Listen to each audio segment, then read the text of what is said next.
Rejecting the antithesis of nature and city is the attitude of a person who feels in place as little in nature as in the city, for whom it is normal and honest in a higher sense to keep his distance with respect to both. Julius Evola. Greetings everyone.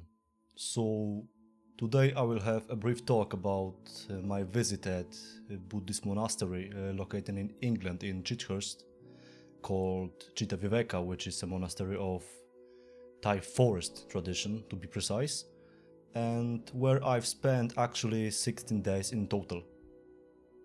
So yeah, firstly let's talk about daily routine of that place. At average day, we were supposed to get up approximately about 4:30 AM to get ready for a morning chanting and meditation that were taking place at 5 AM, and at that time we were gathering in the Dhamma hall and we were doing chanting and meditation for about an hour. Then, somewhere around 6:15 AM, there was a time to do some morning chores, and this included sweeping the yard, cleaning the floor, cleaning toilets, etc. And basically there was one chore assigned to one person.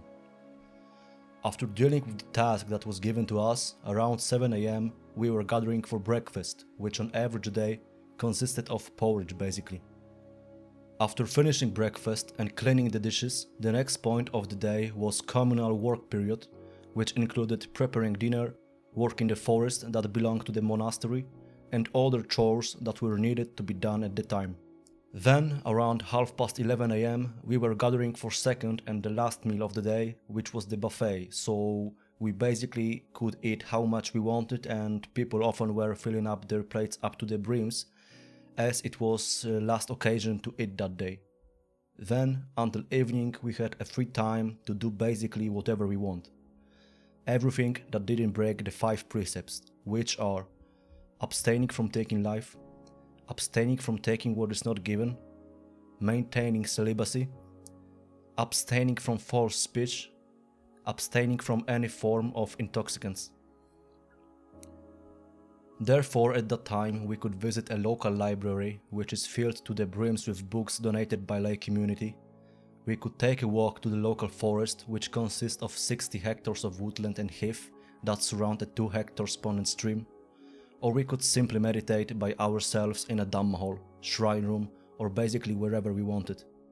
If someone was eager to, he could also drink some tea at 5 PM while having a conversation with other lay guests.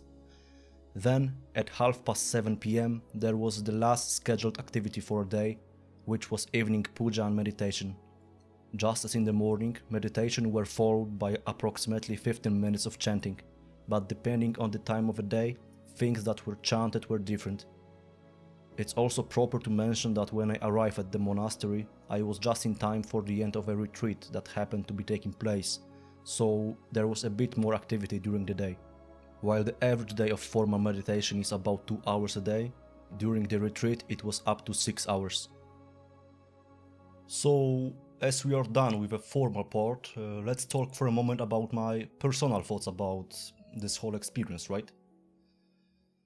Yeah, so it would be nice, I guess, if I told you whether I gained anything from this trip, and the answer is obviously positive, but what do I mean by that?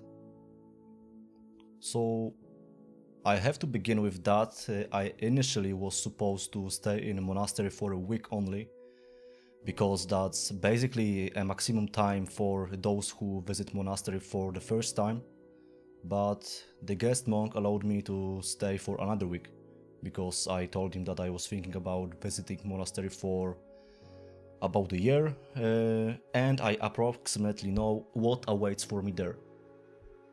I wanted to prolong this stay for another week because I had that feeling if I had stayed for 1 week only, I would miss something, and basically I think I was kinda right.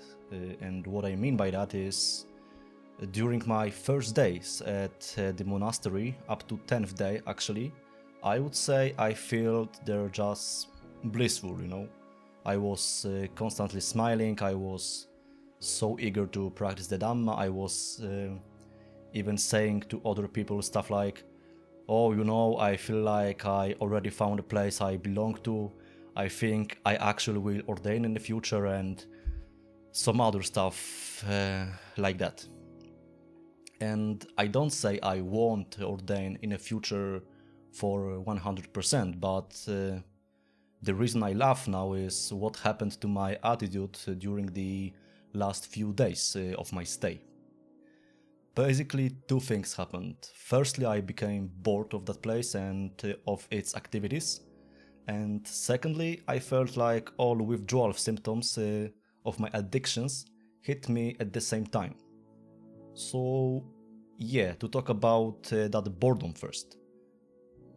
Because even though I felt just fantastic when I arrived at that place, I literally couldn't stop smiling when I was sitting in a Dhamma hall, face to face with the monks. After a few days, that feeling of bliss just, disappeared, right? And that was also the moment I gained insight about impermanence of absolutely everything. In this case, this truth was revealed to me in the context of stimulus burnout. The new stimulus in the form of monastery came into my life, and just like everything else, after some time, it became common, ordinary, non-stimulating. And that's why I also think that changing environment won't change a thing in a longer run if you don't simultaneously work rigorously with your mind, right? Changing environment can be a helpful element of that, but the core of the work belongs to you.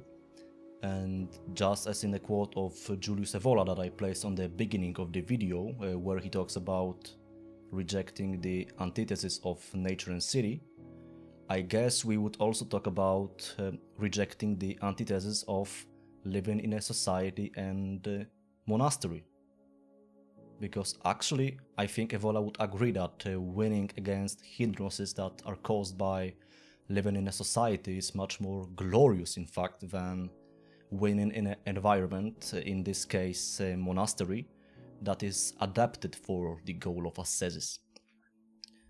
We of course have to remember that Evola wasn't a Buddhist, although he respected it very much, and we also have to remember that staying in a society can just be an excuse to indulge in worldly pleasures, right? Yeah. And now it's time to talk of them, because as I mentioned before, during these last few days I suffered withdrawal symptoms as I was deprived of hyperstimulating things that I have in my daily life, like computer, gym, sexual intercourses, etc. Right? So it actually drove me kinda mad. I've started to be emotionally unstable, especially the sexual part, which didn't let me clean my mind from these atrocious thoughts that were arising in my mind and were the hardest enemy to fight at the moment. At that moment it also became clear to me that you can't simply try to suppress sexual desire because it's a primordial element of being a human, and instead, if you don't want to release that energy through having sexual intercourse, you have to transmute it, but at that time I had no knowledge about it at all.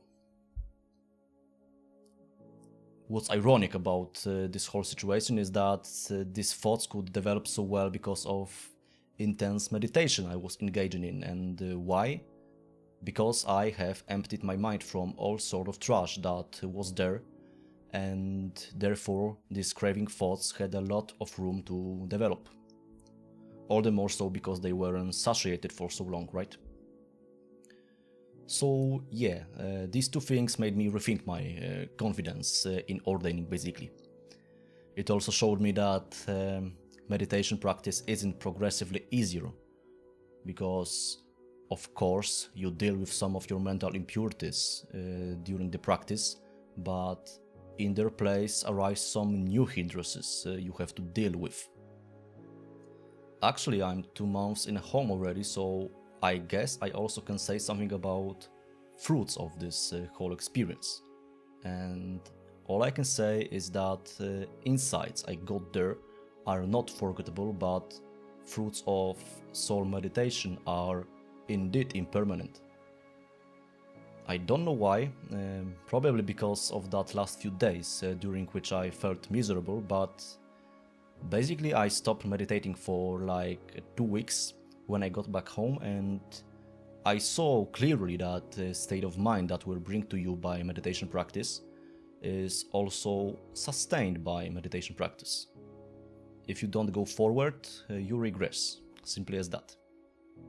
I also entered some kind of depressive state after coming back, and that's also why it took me so long to pull myself together and record that video, but hopefully I'm on a good track already.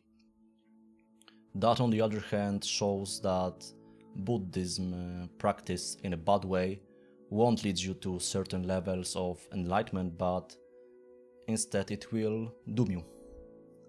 So yeah, I think that's basically it for today. For sure the theme of monastic life and Buddhism in general will be present in my future videos, so if you are interested in that topic, remember about hitting like and subscribe button, and stay tuned for the next videos. Thanks.